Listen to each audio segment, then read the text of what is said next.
Minha família mantinha um grupo secreto para falar mal de mim, e tudo veio à tona quando minha tia cometeu um erro, me enviou um áudio me xingando em vez de mandar no grupo.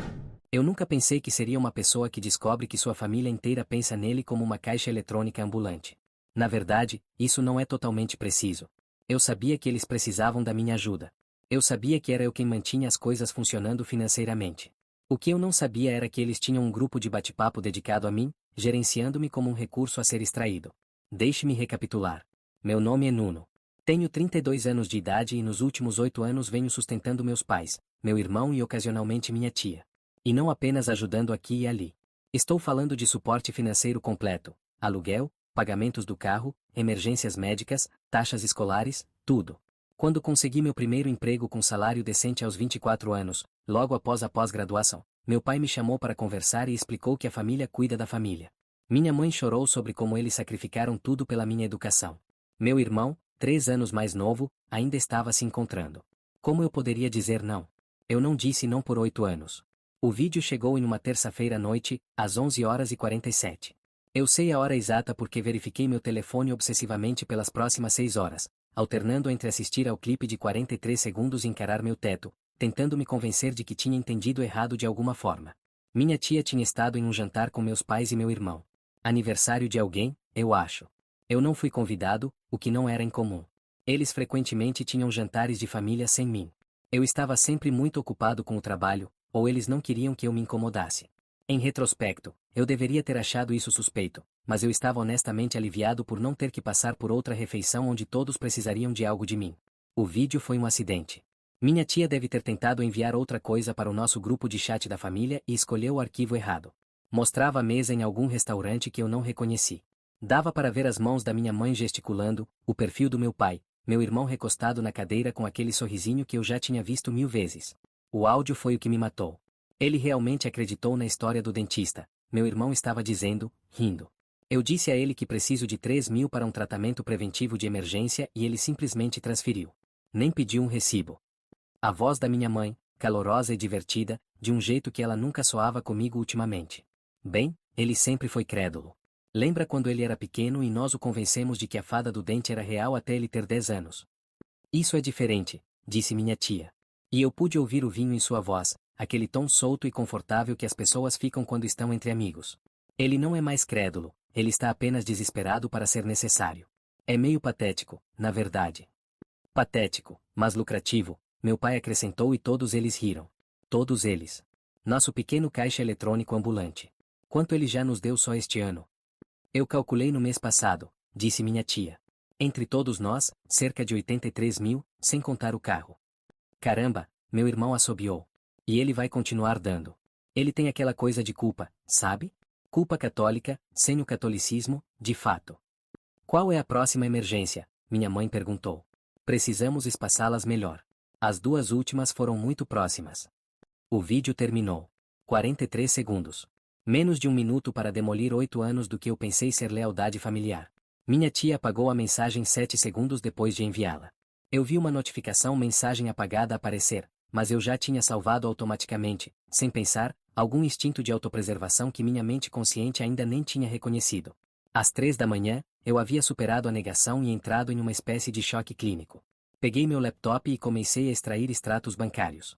Transferência após transferência, 4.200 para a conta de imposto surpresa do meu pai, 6.000 para os exames médicos de emergência da minha mãe, 2.300 para os livros didáticos do meu irmão, embora eu tenha descoberto depois que ele tinha abandonado aquele semestre. 3.500 para o aumento do aluguel da minha tia quando o contrato dela foi renovado. Os números continuavam subindo. Eu tinha planilhas. Eu sou contador, pelo amor de Deus. Eu rastreio tudo, mas eu nunca tinha realmente somado a coluna da família porque parecia errado, como se eu estivesse mantendo um placar quando não deveria. Foi o que eles me ensinaram. Família não mantém placar. Mas eles mantinham. Eles absolutamente mantinham. Minha tia tinha calculado 83.000 e isso era só este ano. Comecei a voltar mais, ano a ano. O total chegou a 318.000 ao longo de 8 anos. 318.000 para pessoas que me chamaram de caixa eletrônica ambulante quando pensaram que eu não pude ouvi-los. Eu não dormi. Quando o sol nasceu, eu ainda estava sentado na minha mesa da cozinha. Laptop aberto, extratos bancários distribuídos por toda parte. Eu tinha um pagamento de aluguel programado para transferir automaticamente para meus pais em 3 dias. 3.200, como todo mês nos últimos 8 anos. Eu configurei como automático porque meu pai tinha reclamado de ter que pedir todo mês. Disse que isso faria sentir como um fardo. Eu queria que ele se sentisse seguro. Eu queria que todos eles se sentissem seguros. Meu dedo pairou sobre o botão de cancelar por provavelmente 20 minutos. Eu continuei pensando na voz da minha mãe, patético, mas lucrativo. Eu continuei pensando na risada do meu irmão. Eu continuei pensando em 8 anos sendo necessário, sendo essencial, sendo aquele que mantinha tudo unido. Eu cancelei o pagamento. Então digitei uma mensagem para o grupo de chat da família. Simples, amigável, até pedindo desculpas, porque aparentemente 8 anos de condicionamento não desaparecem só porque você viu por trás da cortina. Ei, pessoal, tive algumas despesas inesperadas este mês. Vocês precisarão cobrir o pagamento do aluguel desta vez. Desculpem pelo aviso de última hora. Enviei às 6h42 da manhã e depois virei meu telefone com a tela para baixo sobre a mesa. Minhas mãos tremiam. Eu senti como se tivesse acabado de cometer um crime. A primeira resposta veio às 8h15. Minha mãe, que despesas? Depois do meu pai às 8h37, Nuno, nós temos contas. Você não pode simplesmente decidir não pagar. Meu irmão, às 9h53, sério? Você vai nos ferrar assim? Ao meio-dia eu tinha 47 mensagens. O pânico era palpável, coordenado de uma forma que teria sido impressionante se não fosse tão perturbador. Minha mãe ligou 6 vezes. Meu pai enviou mensagens cada vez mais agressivas. Minha tia, curiosamente, ficou quieta nas primeiras horas. Às 2 da tarde, meu pai cancelou o nosso jantar agendado para aquele fim de semana, aquele que ele estava me pedindo para ir há semanas, contando o quanto minha mãe sentiu minha falta. Obviamente, ela não sentiu minha falta o suficiente para lidar comigo quando eu não estava pagando. Às 4h30, minha mãe ligou de novo. Eu atendi desta vez e ela estava chorando, soluçando mesmo. Do tipo que eu só tinha ouvido em funerais. Ela tinha uma consulta amanhã, ela disse, urgente. O médico tinha encontrado algo. Ela precisa que eu entendesse o quão sério isso era. Ela não podia lidar com o estresse agora. Ela não poderia lidar com a preocupação do aluguel em cima de tudo. Que tipo de consulta? Eu quis saber. Minha voz surpreendentemente firme. Um especialista, ela disse vagamente. Para aquela coisa que eu te falei. Ela não tinha me falado sobre nenhuma coisa, mas esse era o padrão, não era? Emergências que nunca foram totalmente explicadas, problemas que se resolvem com dinheiro imediato, mas nunca seguimento. Eu tinha parado de pedir detalhes anos atrás, porque isso me fazia sentir como se eu não confiasse neles. Qual especialista? Eu insisti. Dr. Morrison, ela disse, irritada agora por trás das lágrimas. Na clínica da 7ª Rua. Eu anotei. Depois que desliguei, pesquisei sobre o Dr. Morrison. Medicina estética, botox e preenchimentos. A consulta custava $250 e era totalmente eletiva. Fiquei ali olhando o site, as fotos de antes e depois, as críticas elogiosas e senti algo trincar no meu peito. Ela tinha chorado para mim sobre câncer ou tumores ou algo que ameaçava a vida. E ela estava fazendo procedimentos cosméticos. A náusea me atingiu com tanta força que mal consegui chegar ao banheiro. Minha avó ligou às 7h04 minutos e 22 segundos do áudio mais emocionalmente devastador que eu já ouvi na minha vida. Ela não estava clara. Ela nem parecia desapontada, ela apenas parecia triste, triste e confusa e magoada. Por que eu estava fazendo isso? O que eles tinham feito para merecer isso? Ela sempre achou que eu era um bom menino. Ela sempre teve tanto orgulho de mim. Ela não entendeu o que tinha mudado. Eu não sabia o quão difíceis as coisas estavam para todos agora. Eu não me importava que meu pai tivesse trabalhado até os ossos a vida inteira, que minha mãe tinha sacrificado sua carreira pelos filhos, que meu irmão ainda estava tentando encontrar seu caminho. Eles precisam de você, querido, ela disse. E sua voz falhou. A família precisa de você. É isso que é o amor. Eu chorei depois daquela ligação. Choro feio. Do tipo que você não consegue recuperar a respiração. Talvez eu estivesse errado. Talvez eu tenha entendido mal o vídeo. Talvez eles tenham ficado bêbados e brincando de mau gosto. Talvez eu estivesse sendo cruel e vingativo por nada. Então meu telefone vibrou novamente. Uma mensagem de um primo que eu mal conhecia. Nós nos encontramos talvez 3 vezes na minha vida, sempre em grandes reuniões de família. Ei, Nuno, pergunta estranha. Você foi fiador de um empréstimo para o seu irmão? Alguém de uma empresa de crédito ligou, dizendo que você está listado como fiador e eles precisam confirmar suas informações de contato. Pensei que você deveria saber caso seja um golpe. Meu estômago despencou. Liguei para ele de volta imediatamente. Que empresa de crédito? Que empréstimo? Algum lugar pequeno de financiamento, ele disse. Achei que era spam, mas eles tinham seu nome e o nome dele e um monte de detalhes. Disseram que o empréstimo está atrasado e eles vão atrás do fiador. Que é você, obviamente. Eu nunca fui fiador de nenhum empréstimo, eu disse. Minha voz parecia distante, como se estivesse vindo de outro lugar. Eu nunca nem falei com uma empresa de crédito. Foi o que eu imaginei, ele disse. Provavelmente roubo de identidade ou algo assim. Você deveria verificar. Depois que saí, fiquei sentado muito quieto por um longo tempo. Anos de condicionamento me diziam para ligar para meus pais, para perguntar a eles o que estava acontecendo, para deixá-los explicar. Mas aquele vídeo passava na minha cabeça. Caixa eletrônica ambulante. Patético, mas lucrativo. Abri meu laptop em vez disso. Se houvesse um empréstimo fraudulento com meu nome, poderia haver mais. Era sábado de manhã quando finalmente juntei todas as peças. Passei 2 dias quase sem dormir, cavando em todos os registros financeiros que eu poderia acessar, fazer ligações, enviar e-mails. Meu primo me deu o nome da empresa de crédito que o contatou. Liguei para eles, expliquei a situação e pedi a documentação. Eles me enviaram um PDF, minha assinatura no final de um contrato de fiança de empréstimo, exceto que não era minha assinatura. Perto, mas não exatamente. As voltas estavam erradas, a pressão era diferente. Alguém tinha falsificado minha assinatura. Entrei em contato com todas as principais financeiras que consegui pensar. Na tarde de sábado, eu tinha uma cópia de 4 contratos separados. 4. Uma garantia de aluguel para um apartamento que eu nunca tinha visto, 2 empréstimos pessoais com amigos da família que eu nunca tinha conhecido e aquele sobre o qual meu primo tinha questionado, de uma pequena empresa financeira. Todos com minha assinatura falsificada. Eu os espalhei na minha mesa de jantar e fiquei olhando para eles. A caligrafia era habilidosa. Alguém tinha praticado.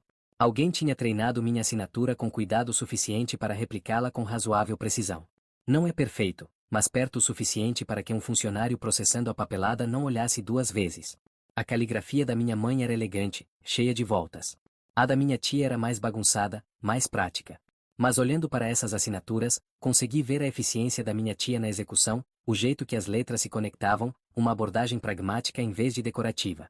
Minhas mãos tremiam enquanto eu voltava ao meu e-mail. Eu estava baixando tudo que pude encontrar, cada mensagem arquivada, cada anexo antigo. 3 horas depois, encontrei uma troca de e-mails entre minha mãe e minha tia de 2 anos atrás. Precisamos ser mais cuidadosos sobre isso, minha tia tinha escrito. Eu fiz um calendário. Cada mês tem uma emergência diferente.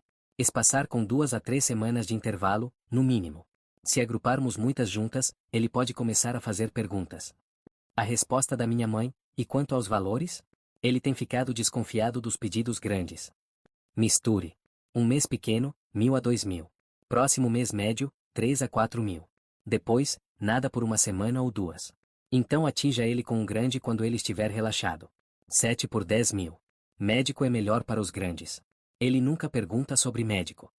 Eles tinham anexado uma planilha, literalmente uma planilha com projeções de extrações para o mês, divididos entre os membros da família para evitar sobreposição. O contato da minha tia estava listado como gerente de projeto. Gerente de projeto para extrair dinheiro de mim. Continuei cavando, e-mails antigos, mensagens de texto arquivadas que eu tinha esquecido de deletar, uma conta de armazenamento em nuvem separada que eu tinha anos atrás para fotos de família que ninguém mais lembrava que eu tinha acesso. E lá estava. Documentação de uma venda de imóvel. Minha avó materna tinha morrido quando eu tinha 23 anos. Logo antes de eu me formar, ela tinha me deixado uma pequena herança. Nada enorme, 80.000 e algumas joias. Meus pais tinham cuidado do espólio porque eu estava ocupado com exames finais e procurando emprego. Eles me disseram que a herança foi principalmente para impostos e taxas de inventário. Eu recebi as joias, que eu pensei ser uma parte significativa de qualquer maneira. Os documentos de venda contavam uma história diferente. Os 80.000 completos foram distribuídos para minha mãe. As joias eram bijuterias de um parente diferente. Minha herança real tinha sido vendida e embolsada. Eu tinha sido roubado. Não metaforicamente, literalmente roubado. E então eu encontrei o grupo de chat. Não o principal da família que todos nós usávamos, um diferente. Eu o encontrei em um backup de telefone antigo do qual eu tinha esquecido, de antes de trocar de telefone 2 anos atrás. O chat se chamava Projeto I. Apenas essas 2 palavras, Projeto E. Levei um minuto para perceber que o I era provavelmente de Eduardo, meu nome do meio, o nome que minha família realmente usava para mim, embora eu tivesse começado a usar Nuno profissionalmente. Abri o histórico do chat e imediatamente desejei não ter aberto. Mensagem após mensagem, coordenando seus pedidos, comparando notas sobre o que funcionava melhor, estrategizando o momento. Minha tia era de fato a gerente. Ela enviou mensagens como: Eduardo parece estressado esta semana. Pode ser bom para uma jogada de simpatia. Segurem qualquer pedido deste mês. Ele fez questão de que o carro dele precisa de conserto. Meu irmão, peço para ele dinheiro da mensalidade. Ele nunca vai verificar. Meu pai, o ângulo médico funciona melhor com ele. Exagerem visitas ao médico. Minha mãe, ele ligou, perguntou sobre o dia de ação de graças. Se ele organizar, podemos pedir dinheiro para o supermercado depois. Eles estavam me gerenciando. Literalmente me gerenciando como um recurso, como um portfólio de investimentos do qual eles estavam otimizando os retornos. Li 3 anos de mensagens. 3 anos de planejamento cuidadoso. 3 anos me tratando como um alvo. A pior parte não era nem o dinheiro, era a visão de como eles realmente me viam. Minha mãe me descrevendo como emocionalmente carente e como isso era útil para viagens de culpa. Meu pai brincando sobre como eu nunca aprendi a dizer não para a família, como se fosse uma falha de personalidade a ser explorada. Meu irmão me chamando de desesperado para ser importante e estrategizando como usar isso. Minha tia, a gerente de projeto, tinha escrito: contanto que não sejamos gananciosos e o façamos supor que isso é sustentável por anos, talvez décadas. Ele não vai de repente criar coragem. Fechei o laptop, fui ao banheiro, vomitei de novo. Era domingo à noite quando terminei de documentar tudo. Capturas de tela, downloads, cópias de segurança. Eu tinha provas de fraude, apropriação indébita, roubo de identidade. Eu tinha um vídeo deles rindo sobre me usar. Eu tinha provas de coordenação e premeditação. Eu também estava com a pior dor de estômago da minha vida e não consegui lembrar a última vez que tinha comido. Meu telefone tinha vibrado o fim de semana inteiro. Eu tinha ignorado 53 novas mensagens no chat da família. Mensagens de voz, mensagens para meu número de trabalho que eu nem sabia que eles tinham. O desespero estava aumentando. O aluguel vencia amanhã. Eles precisavam desse dinheiro. Onde eu estava? Por que eu não estava respondendo? Que tipo de filho abandona sua família assim? Eu rascunhei uma resposta talvez umas 20 vezes. Apaguei todas as vezes. O que você sequer diz? Desculpem, descobri que vocês estão aplicando um golpe coordenado em mim há anos. Acabei de descobrir que vocês falsificaram minha assinatura em documentos legais. Acontece que a família que eu queria não havia. Em vez disso, fiz cópias de tudo e coloquei em 3 locais seguros diferentes. Armazenamento em nuvem, um cofre que abri na segunda-feira de manhã, a casa de um amigo de confiança, porque eu estava começando a me preocupar com o que aconteceria quando eles descobrissem que eu sabia. Então, enviei uma mensagem para o grupo de chat da família: precisamos conversar, todos vocês em minha casa amanhã à noite às 7. As respostas vieram em segundos. Confusão, raiva, pedidos por explicação. Minha mãe tentando o ângulo da simpatia de novo, meu pai indo direto para a agressão, meu irmão tentando o humor, minha tia notavelmente permanecendo em silêncio. Amanhã à noite, eu repeti. 7 horas, inegociável. Eu não dormi na segunda-feira à noite. Fiquei ensaiando o que eu diria, fiquei questionando tudo. Talvez houvesse uma explicação. Talvez eu tenha entendido errado. Talvez. Talvez. Talvez. Mas eu os tinha ouvido rir. Eu tinha lido suas mensagens. Eu tinha visto as assinaturas falsificadas. Não havia mais talvez. Terça-feira, às 6h45, configurei meu tablet na estante com o vídeo pronto. Às 6h53, ouvi a batida. Meu pai entrou primeiro com aquela expressão particular que achei que ele estava prestes a ditar as regras. Minha mãe atrás, olhos vermelhos como se estivesse chorando. Choro estratégico, eu sabia agora. Meu irmão entrou se arrastando, usando tênis caros que eu comprovei que paguei. Minha tia veio por último e ela era a única que parecia realmente preocupada. Sobre o que é isso, meu pai começou antes mesmo de entrar totalmente no meu apartamento. Você nos arrasta todos até aqui. Para de pagar o aluguel. Não está respondendo mensagens. Que diabos está acontecendo com você? Eu não respondi. Apenas apertei play no tablet. 43 segundos de suas próprias vozes, suas próprias palavras, suas próprias risadas às minhas custas. O silêncio depois que o vídeo terminou foi profundo. As lágrimas estratégicas da minha mãe secaram instantaneamente. Meu irmão ficou pálido. O rosto do meu pai ficou num tom alarmante de vermelho. Minha tia fechou os olhos. Então eu disse, minha voz surpreendentemente calma: caixa eletrônico ambulante. É assim que vocês me chamam quando acham que eu não posso ouvir. Meu pai se recuperou primeiro. Esse era o jeito dele. Agressão como defesa. Você nos gravou. Você está espionando sua própria família. Sua irmã me enviou por acidente, eu disse. Mas boa tentativa de inverter a situação. Isso está fora de contexto, minha mãe interveio. Ela tinha mudado para preocupada agora, abandonando as lágrimas. Querido, nós estávamos bebendo, estávamos brincando. Você sabe como as pessoas falam quando tomam algumas taças de vinho? Certo, eu disse. E o projeto? Isso também foi só brincadeira de bêbado. A temperatura na sala caiu uns 20 graus.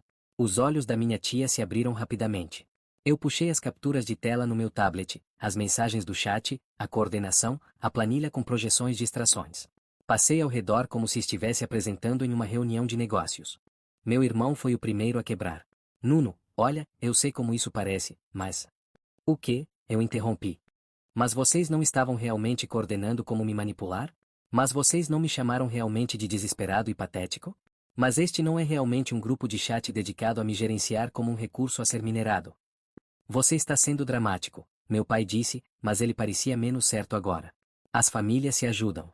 É isso que as famílias fazem. Ajudam? Eu repeti. É assim que você chama falsificar minha assinatura em documentos de empréstimo. Foi quando minha mãe fez seu movimento.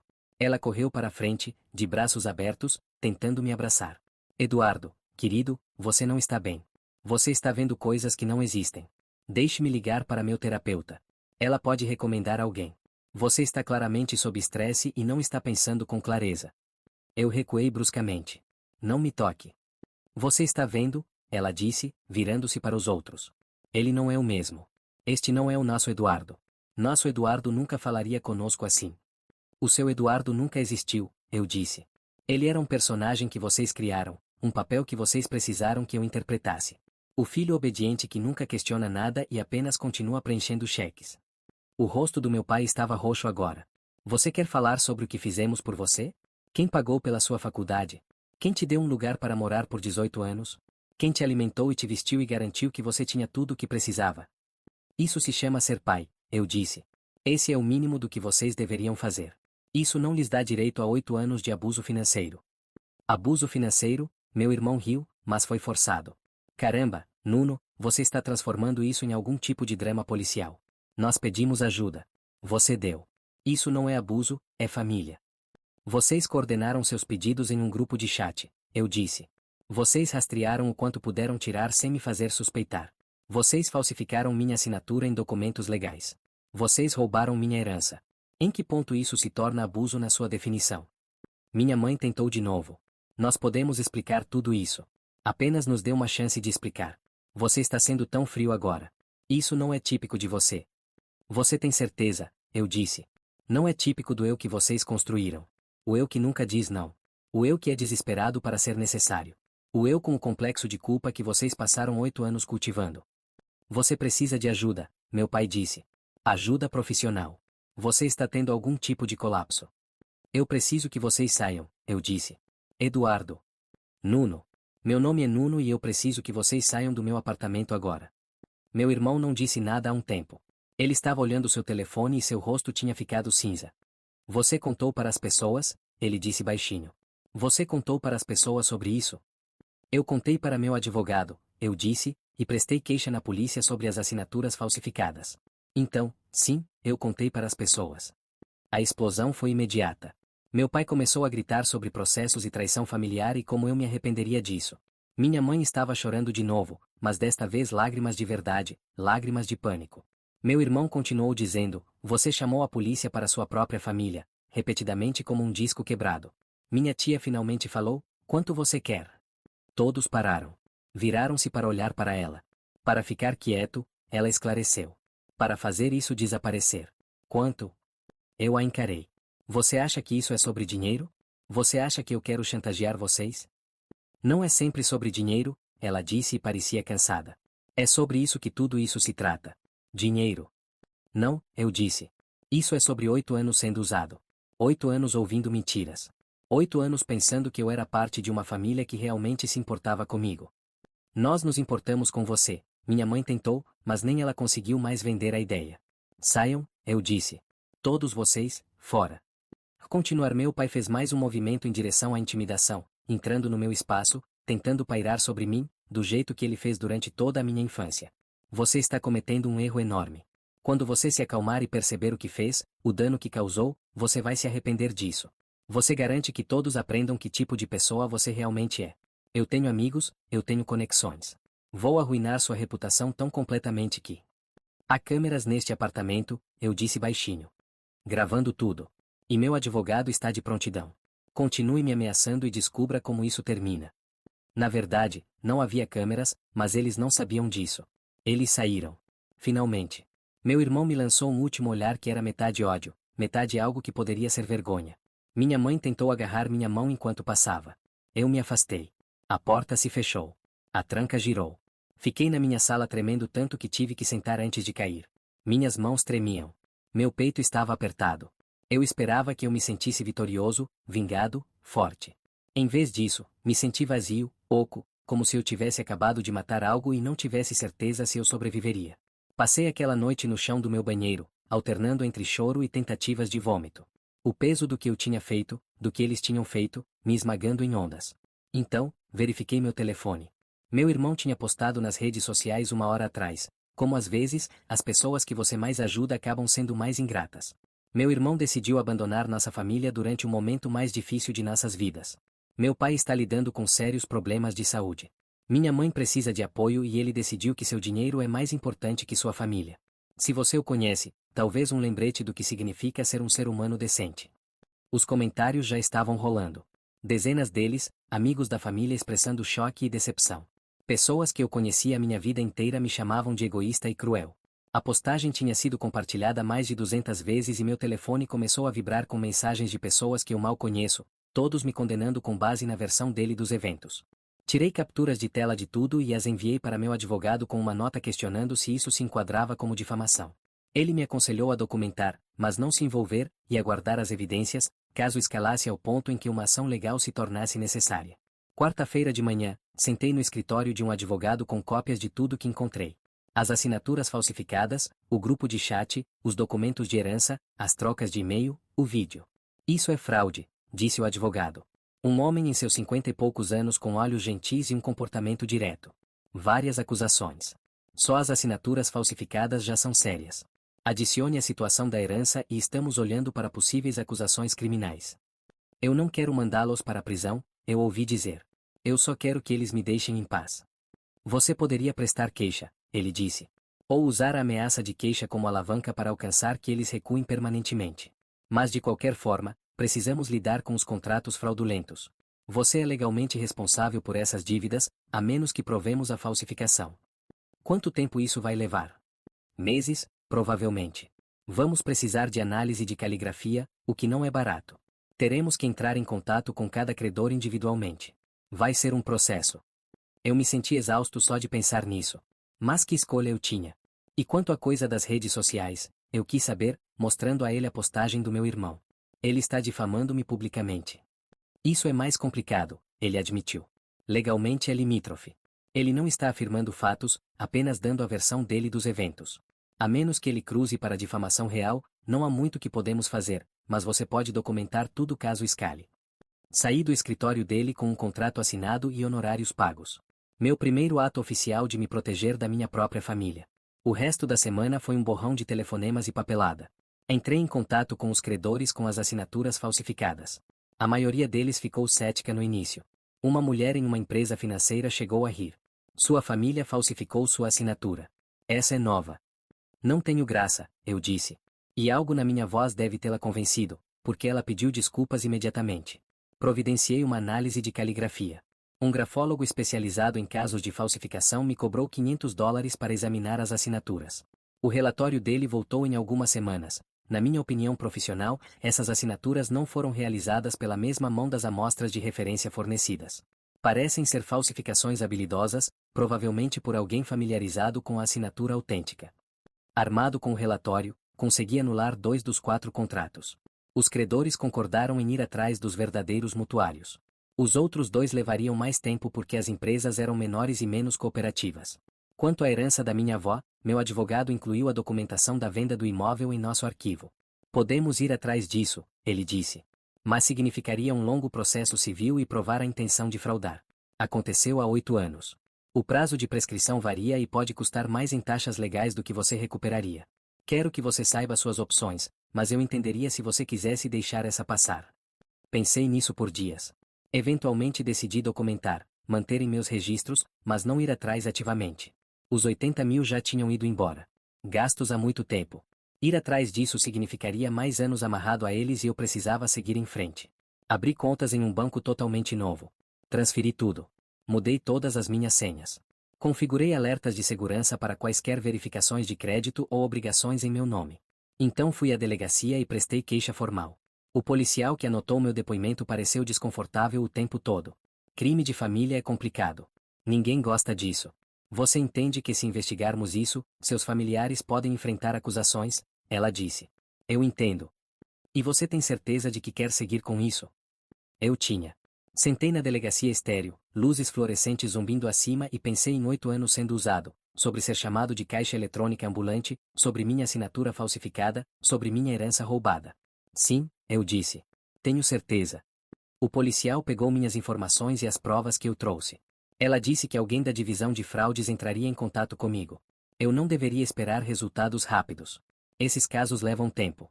Saí da delegacia e sentei no meu carro por 20 minutos, chorando tanto que não conseguia ver para dirigir. Não porque me arrependi de prestar queixa, mas porque eu tinha acabado de transformar minha própria família em criminosos aos olhos da lei, porque não havia como voltar disso, porque eu passei minha vida inteira acreditando que a família era sagrada e agora eu estava aprendendo que algumas famílias são apenas crimes esperando para serem descobertos. Naquela noite, recebi uma notificação do meu banco antigo. Alguém tentou solicitar um empréstimo em meu nome. O alerta de fraude que configurei pegou e o banco negou a verificação. Não fui eu disse ao representante do banco. Eu não solicitei nenhum empréstimo. Isso é fraude. Você sabe quem pode ter tentado isso, o representante do banco disse. Eu sabia. Claro que eu sabia. Meu pai tinha meu número de seguro social, meus dados de nascimento, todas as minhas informações. Ele provavelmente vinha usando isso há anos e eu nunca pensei em verificar. Meu pai, eu disse. As palavras tinham gosto de cinzas. Provavelmente foi meu pai. Houve uma pausa na linha. Sinto muito, ela disse e parecia sincera. Vamos sinalizar sua conta e registrar um relatório. Você talvez queira congelar seu crédito. Eu congelei meu crédito nos 3 principais bureaus. Foi surpreendentemente fácil. 15 minutos online e de repente ninguém pôde abrir nada em meu nome sem minha aprovação explícita. Deveria ter sido empoderador. Em vez disso, parecia construir uma fortaleza contra pessoas que deveriam me amar. 3 semanas se passaram. 3 semanas de silêncio da minha família, exceto pela campanha online. A culpa era implacável. Eu dormia mal, questionava cada decisão e mantinha meu telefone por perto obsessivamente, embora tivesse bloqueado os números deles. Então, veio a notícia através de conhecidos em comum. Meu pai tinha perdido o carro por falta de pagamento. Minha mãe tinha conseguido um emprego no varejo. Meu irmão enfrentava o despejo. Cada atualização batia como um soco, fazendo-me questionar se eu tinha ido longe demais. Mas cada vez que a culpa me ameaçava quebrar, eu lembrava daquele vídeo, daquele grupo de chat, das assinaturas falsificadas. Sábado à noite acordei às 2 da manhã suando frio, minha mão já procurando o meu telefone. Eu estava sonhando em transferir dinheiro, em devolver tudo, em ser necessário de novo. Foi quando percebi o quão profundo o condicionamento ia. Eles me treinaram tão completamente que, mesmo sabendo a verdade, mesmo tendo provas da manipulação deles, meu instinto ainda era ajudá-los, salvá-los, ser o caixa eletrônico deles. Levantei da cama e fiz café. Sentei na minha mesa da cozinha, abri meu aplicativo do banco. A conta estava saudável. Pela primeira vez em 8 anos, minhas economias estavam realmente crescendo, em vez de serem drenadas mês após mês. Eu tinha dinheiro, segurança, uma reserva. E parecia errado. Parecia egoísta. Parecia que eu estava acumulando recursos enquanto minha família passava dificuldades. Eles realmente tinham feito um estrago em mim. Domingo à noite, recebi uma mensagem do meu tio, irmão do meu pai, alguém que eu só via nos feriados principais. Não vou entrar na discussão. Seu pai me ligou pedindo dinheiro. Disse que você os cortou completamente. Me contou o lado dele da história. Então falei com sua tia. Ouvi uma história diferente. Então fiz algumas pesquisas e descobri que não sou o primeiro parente de quem eles queriam pegar emprestado. Acho que você deveria saber de uma coisa. 15 anos atrás, eu estava exatamente em sua posição. Eles fizeram a mesma coisa comigo. Quando eu finalmente disse não, eles me cortaram completamente. Não falam comigo desde então, exceto quando precisam de algo. Você não é um vilão aqui. Você é apenas a última pessoa a descobrir quem eles realmente são. Permaneça forte.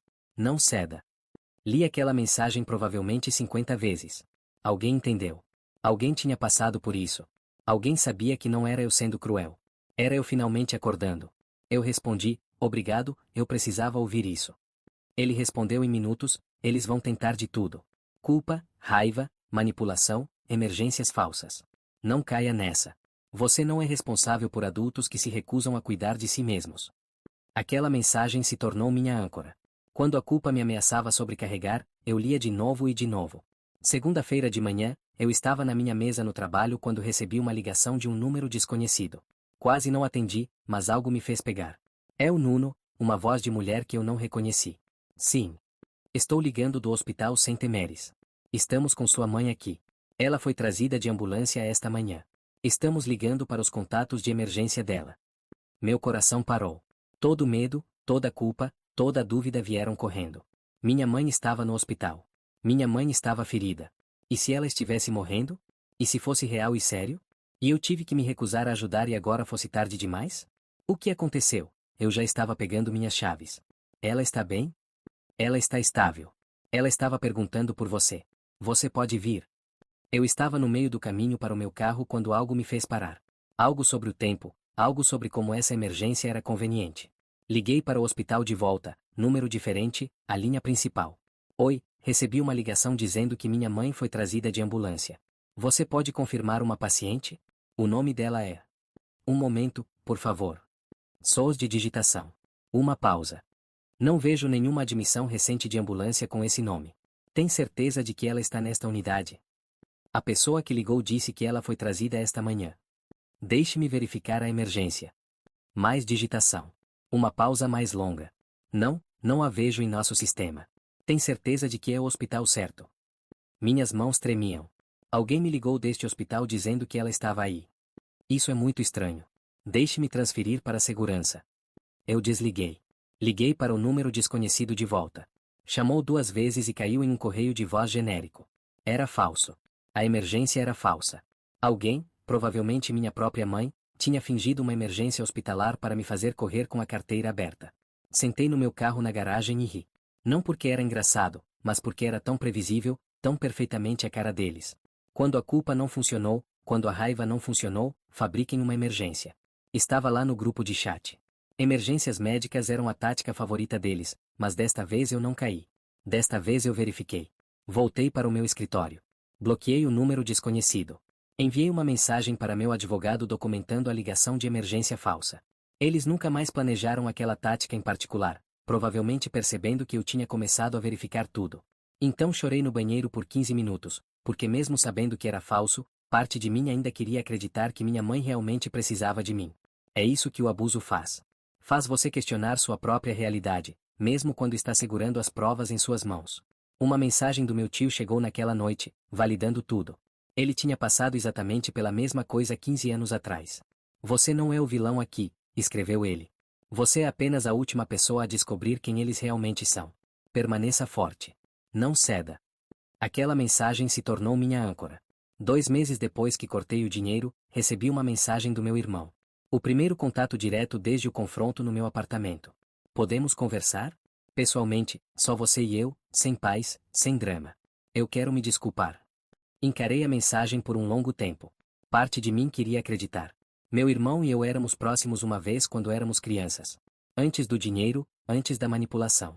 Talvez houvesse algo real ali que valesse a pena salvar. Contra meu bom senso, eu concordei. Cafeteria, lugar público. À tarde, quando estava cheio. Ele apareceu parecendo abatido. Tinha perdido peso, olheiras escuras sob os olhos, roupas amassadas. Parte de mim sentiu aquela culpa familiar. Parte de mim se disse que estava errado sobre tudo.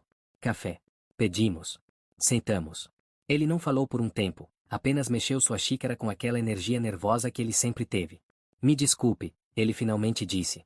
Por tudo. Pelo grupo de chat, pelo vídeo, por te tratar como uma caixa eletrônica. Você estava certo em tudo. Eu estava errado. As palavras soaram sinceramente sinceras. Ele parecia sincero. Seus olhos estavam até marejados um pouco. Eu pensei muito sobre isso, ele continuou. Sobre como te tratamos, como eu te tratei. Foi muito errado. Você merecia coisa melhor.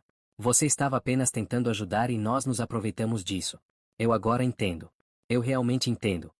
Ele estava dizendo todas as coisas certas, tudo que eu queria ouvir, cada pedido de desculpas que eu imaginei durante aquelas noites sem dormir. Eu não espero que você me perdoe imediatamente, ele disse. Eu sei que vai levar tempo, mas eu queria que você soubesse que eu entendo. Eu vejo agora e vou fazer melhor. Eu vou recuperar as coisas.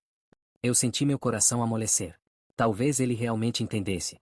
Talvez ele realmente tivesse aprendido. Talvez. O celular dele se moveu no bolso da camisa. Apenas levemente. O movimento chamou minha atenção. O ângulo estava errado.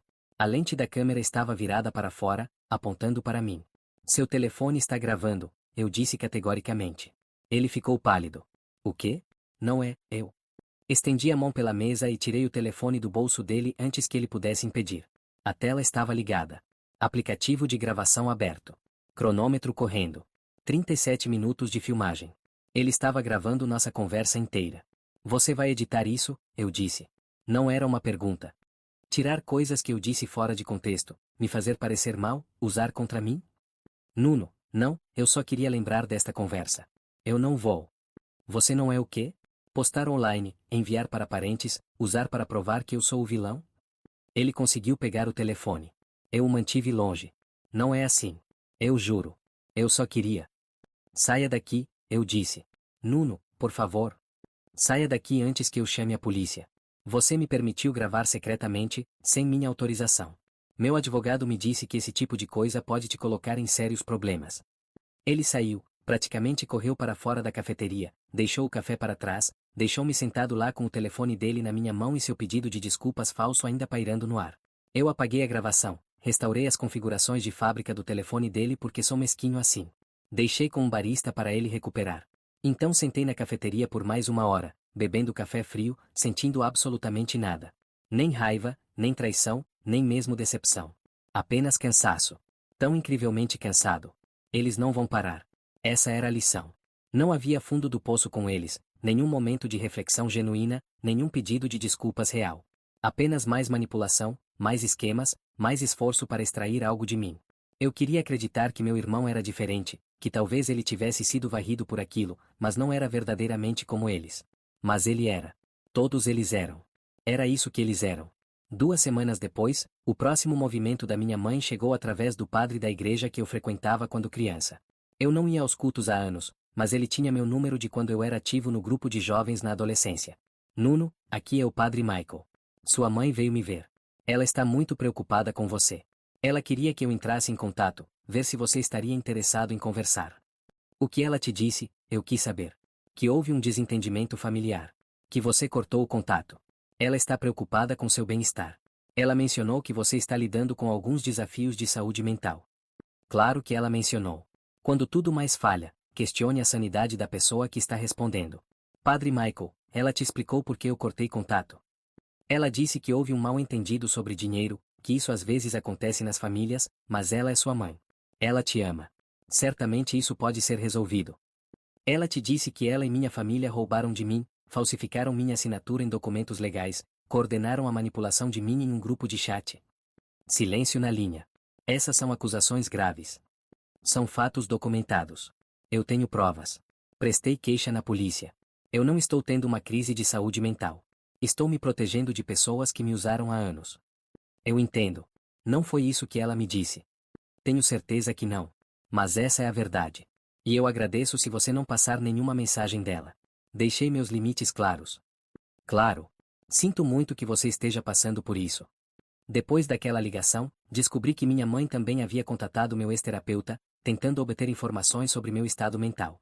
O terapeuta não pôde compartilhar nada devido à confidencialidade, mas ligou para me avisar sobre a tentativa e para verificar se eu estava bem. Ela está tentando construir uma narrativa de que estou instável, eu disse a ele, para que ela possa desacreditar qualquer coisa que eu digo sobre o que eles fizeram. Essa é uma tática comum em situações de abuso familiar, o terapeuta disse gentilmente. Você não está louco. Você está respondendo normalmente a situações anormais. Eu precisava ouvir aquilo mais do que queria admitir. A próxima tentativa ocorreu por canais legais. Meu pai enviou uma carta formal de um advogado, solicitando pagamentos de apoio familiar, com base em um suposto acordo verbal de que eu sustentaria a família indefinidamente. A resposta do meu advogado foi rápida e brutal. Ele enviou de volta os documentos de fraude, as assinaturas falsificadas, a herança roubada. Incluiu uma nota dizendo que qualquer assédio legal adicional resultaria em contraprocessos e queixas criminais. Não tivemos mais notícias do advogado dele. Então veio a temporada de festas. Eu estava temendo. Meu primeiro dia de ação de graça sozinho, meu primeiro Natal sem família. A culpa era avassaladora. Cada comercial de família demonstrando felicidade, cada postagem na rede social sobre gratidão e união parecia uma acusação. Na manhã do dia de ação de graças, acordei com uma mensagem do meu pai: vamos jantar às 2. Sua mãe fez sua torta favorita. Seu lugar está esperando, se você mudar de ideia. Como se nada tivesse acontecido, como se fossemos uma família normal tendo um desentendimento normal, como se eu pudesse simplesmente aparecer e tudo ficaria bem. Eu bloqueei o número, fiquei em casa, pedi comida chinesa, assisti filmes, tentei não pensar em anos de dias de ação de graças em família, na comida da minha mãe, nas tradições com as quais cresci. Tentei não pensar em como eu estava escolhendo ficar sozinho. Véspera de Natal, veio uma mensagem de um número que eu não reconheci. Quando você estiver velho e sozinho algum dia, você vai entender o que fez. Você vai se lembrar dessa época e perceber que destruiu sua família por causa de dinheiro. Você jogou fora as pessoas que mais te amavam. Espero que tenha valido a pena. Eu conhecia aquele estilo de escrita. Minha mãe. Eu não respondi. Apenas adicionei o número à minha lista de bloqueio, que agora chegava a 14 números. 14 números de telefone diferentes que eles tentaram usar para entrar em contato. No dia de Natal, fui voluntário em um sopão. Servi refeições para pessoas que não tinham nada. Ajudei na limpeza. Conversei com pessoas que foram abandonadas por suas famílias por razões que não puderam controlar. Vício, doença mental, ser gay, ser diferente. Eu havia arquivado cada postagem, cada comentário, cada mensagem ameaçadora. Meu advogado tinha tudo documentado. Se eles cruzarem a linha para difamação real com declarações falsas comprováveis, ele disse, temos tudo o que precisamos. Até agora, eles ficam vagos o suficiente para evitar ações legais. Eu tinha minha rede de segurança pronta, se necessária. Uma mulher, provavelmente na casa dos 60 e poucos anos, compartilhou sua história. Sua família a cortou há 20 anos, quando ela se divorciou do marido abusivo. Eles ficaram do lado dele porque ele tinha dinheiro e status. Ela ficou sozinha em todos os feriados desde então. Você se arrependeu? Eu perguntei. De ter se defendido? Ela nem olhou 2 vezes. Prefiro estar sozinha e segura do que cercada por pessoas que me machucam. Fui para casa naquela noite e não chorei. Pela primeira vez em meses eu não chorei. Janeiro trouxe um novo ano e uma sensação de estranha calma. Nenhum contato da família, nenhuma nova tentativa de manipulação, apenas silêncio. Comecei a terapia. Não porque achava que estava louco, mas porque precisava de ajuda para processar tudo. Precisava entender como me deixei ser usado por tanto tempo. Precisava aprender a estabelecer limites sem me afogar em culpa. Você não foi usado, meu terapeuta disse durante nossa terceira sessão. Você foi preparado. Desde a infância, você foi treinado para priorizar as necessidades deles acima das suas, para se sentir culpado por ter limites, para acreditar que seu valor vem do que você poderia fornecer a eles. Isso não é uma falha de caráter, isso é condicionamento. Ajudou a ouvir aquilo, entender que eu não era estúpido ou fraco. Eu era o produto de uma vida inteira de manipulação cuidadosa. Em fevereiro, usei parte do dinheiro que estava economizando para reformar meu apartamento. Tinta nova, móveis novos, plantas. Eu o tornei meu de um jeito que nunca tinha sido quando eu estava constantemente preocupado em ter o suficiente para mandar para casa. Em março, me inscrevi em uma aula de cerâmica que queria fazer há anos, mas nunca tive tempo. Fiz umas tigelas verdadeiramente horríveis. Ri mais do que tinha rido em meses. Em abril, adotei um gato do abrigo. Um gato laranja magricela, com uma orelha rasgada e o ronronar mais alto que eu já tinha ouvido. Dei o nome de Mango. Ele dormia no meu peito toda a noite e eu acordava com cabeçadas toda a manhã e pedidos de atenção nos momentos mais inconvenientes. Ter algo que dependesse de mim que não estava se aproveitando parecia revolucionário. Em maio, meu tio me convidou para a festa de formatura da filha dele. O mesmo tio que tinha entrado em contato meses atrás, que tinha passado pelo que eu estava passando. Eu quase não fui. Medo social. Medo de perguntas, medo de encontrar outros membros da família. Mas eu fui. Conheci primos que eu nunca soube que existiam, os filhos do meu tio, agora adultos, engraçados e gentis, e nada parecido com a família com a qual cresci. A esposa dele me recebeu como se eu sempre tivesse feito parte da família. Ninguém falou. Esta resposta foi pausada porque Claude atingiu seu limite máximo de caracteres para uma mensagem. Clique em continuar para que Claude prossiga. Continuar. Claude é uma inteligência artificial e pode cometer erros. Por favor, verifique as respostas. Sobre o dinheiro, ninguém mencionou meus pais. Eles também buscaram nos isolar, meu tio me disse baixinho enquanto pegávamos bebidas. Isso é parte do padrão deles. Manter as pessoas separadas, impedi-las de comparar notas, mantê-las dependentes. Você já os perdoou? Eu quis saber. Ele balançou a cabeça. Perdão não é o mesmo que deixar as pessoas machucarem de novo. Eu os perdoei anos atrás pela minha própria paz, mas nunca os deixei entrar de novo. E não me arrependo. Através de amigos em comum, ouvi atualizações. Meu pai estava trabalhando como gerente em uma loja de varejo, ganhando um dinheiro decente, não ótimo, mas o suficiente. Minha mãe tinha seu trabalho de meio período e aparentemente estava reclamando constantemente, mas se virando. Meu irmão tinha se mudado para um apartamento mais barato e estava fazendo aulas online.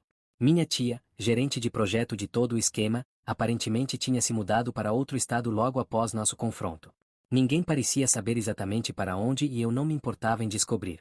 Ela foi a única que nunca tentou mais contato, provavelmente porque sabia que era a mais culpada. Quanto à minha avó, nunca mais falei com ela. Ela ligou mais uma vez, cerca de um mês depois que tudo explodiu, mas não consegui atender. Não sei se minha mãe algum dia contou a ela a verdade sobre a fraude, as assinaturas falsificadas, o grupo de chat. Provavelmente não.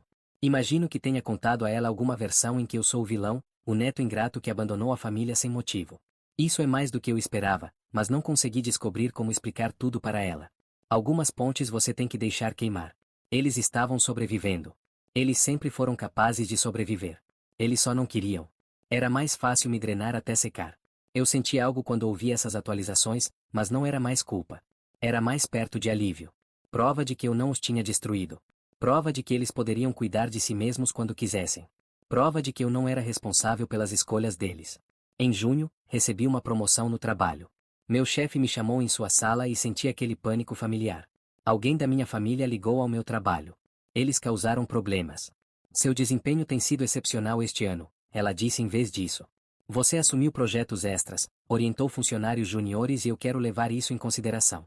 Estamos promovendo você a analista sênior com um aumento salarial de 12%. Eu chorei na sala dela. Lágrimas embaraçosas e pouco profissionais que eu não conseguia explicar. Eram lágrimas de alívio. Alívio por meu trabalho estar seguro. Alívio por alguém ver meu valor como algo além de dinheiro que eu poderia fornecer. Alívio por eu estar construindo algo que era meu e somente meu. Uma noite, em julho, eu estava no apartamento da minha vizinha, ajudando-a a entender seu novo computador. Ela tinha 73 anos, morava sozinha, tinha problemas com artrite. Eu vinha passando lá a cada poucos dias alguns meses, ajudando com compras, tecnologia e o que mais ela precisasse. Você é um menino tão bom, ela disse, dando uma tapinha na minha mão. Sua família deve ter tanto orgulho de você. Eu não falo com minha família, eu disse, surpreendendo a mim mesmo com a honestidade. Ah, que pena. Desentendimento de família. Algo assim. Ela ficou quieta por um momento, então disse algo que me atingiu mais forte do que o esperado. Bem, você tem sido mais família para mim nestes últimos meses do que meu próprio filho foi em anos. Família nem sempre é sangue, querido. Às vezes são apenas as pessoas que aparecem. Quando cheguei em casa naquela noite, percebi algo. Eu a estava ajudando porque eu queria, porque ela precisava e eu pude, porque era bom ser prestativo de um jeito que não era distorcido ou manipulador. Ninguém estava coordenando, ninguém estava rastreando, ninguém estava me chamando de caixa eletrônica ambulante pelas minhas costas. Era assim que era a ajuda saudável. Escolha, não obrigação. Apreciação, não exploração. Agosto marcou 6 meses desde que cortei contato. 6 meses de silêncio. 6 meses lentamente, dolorosamente me reconstruindo. Eu não era a mesma pessoa que tinha sido. Aquela pessoa estava morta, morta por um vídeo de 43 segundos e um grupo de chat chamado Projeto E. A pessoa que eu era agora era mais dura, mais cuidadosa, lenta para confiar, rápida para estabelecer limites, mas talvez também começando a ficar bem. Eu não acordava mais toda manhã pensando neles, não verificava compulsivamente minha pasta de mensagens bloqueadas, não pulava toda vez que meu telefone tocava. A culpa ainda estava lá. Provavelmente sempre estaria de alguma forma, mas tinha encolhido, se tornado gerenciável, ruído de fundo em vez de um grito constante. Um sábado à tarde, eu estava na minha aula de cerâmica quando meu telefone tocou. Número desconhecido. Eu geralmente deixo ir para o correio de voz, mas algo me fez sair e atender. Alô, Nuno. Uma voz familiar. Meu irmão. Eu deveria ter desligado. Deveria ter bloqueado o número imediatamente. Em vez disso, eu disse: como você conseguiu este número? Liguei para o seu escritório. Disse que era um cliente em potencial. Isso é assédio. Eu sei. Me desculpe. Eu preciso te dizer uma coisa. Sem truques desta vez. Eu juro. Como da última vez com a gravação. Eu mereci aquilo. Eu mereci tudo. Mas por favor, só escute por um minuto. Contra meu bom senso, eu esperei. Eu consegui um emprego, ele disse. Emprego de verdade, benefícios e tudo. Comecei há 2 meses e venho pagando meu próprio aluguel, sem ajuda de ninguém. Estou realmente conseguindo. Eu queria que você soubesse isso. Queria que você soubesse que você tinha certeza sobre tudo. Nós podíamos ter cuidado de nós mesmos. Nós só não queríamos e isso foi errado. O que fizemos com você foi errado. Eu não disse nada. Não conseguia dizer nada com o nó na minha garganta.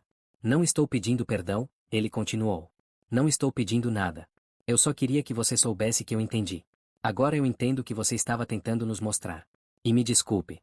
Eu sinto muito, muito mesmo. Ele desligou antes que eu pudesse responder.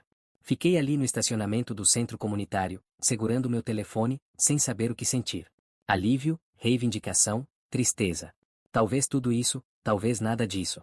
A questão sobre o encerramento é que raramente vem na forma que você espera. Às vezes não é um confronto dramático ou um pedido de desculpa sincero. Às vezes é apenas um breve telefonema em um estacionamento que não muda nada e tudo ao mesmo tempo. Voltei para minha aula. Terminei a caneca em que estava trabalhando. Estava torta e o esmalte estava irregular, e a alça era muito pequena. Eu amei mesmo assim. Naquela noite, sentei no meu sofá com o mango ronronando no meu colo e pensei sobre os últimos 6 meses. Sobre tudo que perdi e tudo que ganhei. Sobre a família que imaginei versus a família que realmente existia. Sobre a pessoa que eu era que se deixou ser usada e a pessoa que eu estava me tornando que não deixaria. Pensei nas palavras do meu tio. Sobre como perdão não significa deixar as pessoas te machucarem de novo. Sobre como família nem sempre é sangue. Sobre como às vezes as pessoas que aparecem são as que importam. Pensei na minha vizinha que me chamou de família. Sobre meus colegas de trabalho que notaram quando eu estava com dificuldades e ofereceram apoio sem pedir detalhes. Sobre meu terapeuta que me ajudou a entender que eu não estava quebrado, apenas me libertando. Sobre o tio que eu mal conhecia, que validou tudo que eu estava sentindo. Pensei no dinheiro que economizei em 6 meses. Sobre como minha conta cresceu em vez de ser drenada. Sobre como eu poderia finalmente comprar coisas para mim mesmo, sem calcular o quanto minha família precisaria. Pensei no telefonema do meu irmão. Sobre se isso mudava alguma coisa. Sobre se eu acreditava nele. Decidi que não importava. Talvez ele fosse genuíno, talvez fosse outra manipulação. De qualquer forma, eu não ia voltar. Não ia reabrir aquela porta. Não ia dar a eles outra chance de me chamar de caixa eletrônica ambulante. Algumas portas, uma vez fechadas, devem permanecer fechadas. Peguei meu telefone e mandei uma mensagem para meu advogado, apenas para verificar. Perguntei sobre o status dos contratos fraudulentos restantes. Ele respondeu rapidamente. Todos os 4 foram resolvidos. Seu nome foi oficialmente limpo. Todas as assinaturas falsificadas tinham sido contestadas e removidas do seu registro. Quanto à investigação policial, ele me disse que o detetive o contatou semanas atrás. Eles interrogaram meu pai, mas o promotor distrital decidiu não prosseguir com acusações criminais. Aparentemente, casos de fraude familiares raramente avançam sem que a vítima pressione fortemente pela acusação. E eu deixei claro que só queria ficar em paz. O caso estava tecnicamente aberto, mas inativo. Eu estava bem com isso. Eu não precisava deles na prisão. Eu só precisava deles fora da minha vida. Tinha acabado. Oficialmente, legalmente acabado. Enviei uma mensagem para meu tio agradecendo pelo convite da festa de formatura e perguntando se talvez pudéssemos tomar um café em breve. Ele respondeu com entusiasmo e 3 datas disponíveis. Enviei uma mensagem para meu terapeuta perguntando sobre agendar uma sessão extra porque eu tinha algumas coisas para analisar sobre a ligação do meu irmão. Enviei uma mensagem para minha vizinha perguntando se ela precisava de ajuda com alguma coisa esta semana. Então larguei meu telefone e apenas existi por um tempo. No meu apartamento que reformei com meu dinheiro. Com meu gato que dependia de mim de forma saudável. Com minha vida que era finalmente realmente minha. Eu estava feliz? Não, sinceramente. Ainda havia luto pelo que poderia ter sido. Ainda havia raiva pelo que eles fizeram. Ainda havia momentos de solidão esmagadora quando pensava em feriados e reuniões de família das quais nunca mais participaria. Mas por baixo de tudo isso, crescendo mais forte a cada dia, havia algo que eu não sentia há 8 anos. Alívio. E talvez lentamente, cuidadosamente, começando a sentir como paz. Eu não era mais um caixa eletrônico ambulante. Eu não era o projeto E. Eu não era o fundo de emergência deles ou a rede de segurança deles ou a obrigação perpétua deles. Eu era apenas Nuno. E pela primeira vez na minha vida adulta, isso parecia o suficiente. Claude é uma inteligência artificial e pode cometer erros. Por favor, verifique as respostas.